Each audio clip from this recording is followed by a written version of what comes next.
Hi, my name is Jeremy Ferrero, and I'm going to talk to you a little bit about commas and how you can use commas using the LUCI method. So let's get started.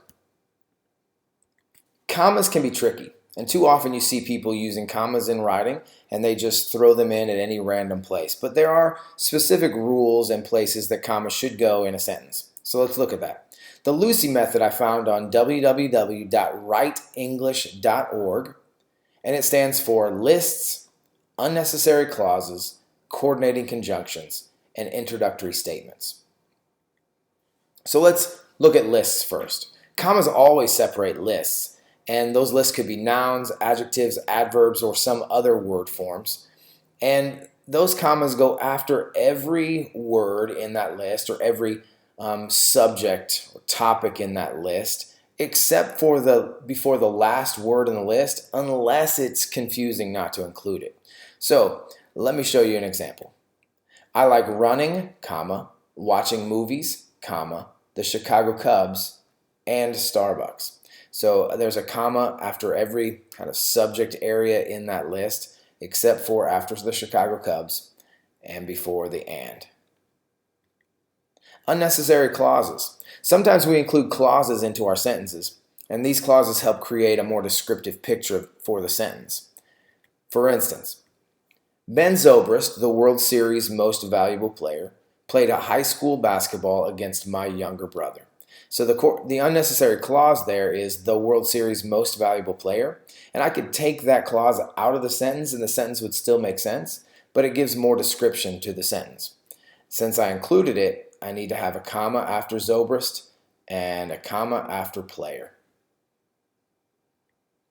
Coordinating conjunctions are things that sometimes when we connect sentences, we need to add them.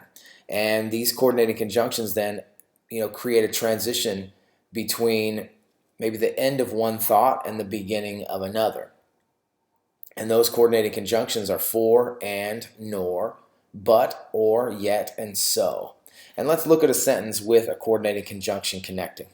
I enjoy going to Starbucks, comma, but I went to Caribou Coffee more often in Chicago. So I have two specific thoughts. I could end the sentence after Starbucks and begin the sentence with I, but it creates a better sentence when I use a coordinating conjunction and a comma. So I enjoy going to Starbucks, comma, but I went to Caribou Coffee more often in Chicago. Introductory statements are also things that we use sometimes, and it sets the context of the sentence right off the bat. The statement precedes the subject and the verb. The rule then, if you're using an introductory statement, is to add a comma after. So let's look at an example. Because it had been 108 years since the Cubs had won the World Series, comma, their victory celebration was epic. So my introductory statement, which was pretty long, was at the beginning, a comma followed it, and then their victory celebration was epic.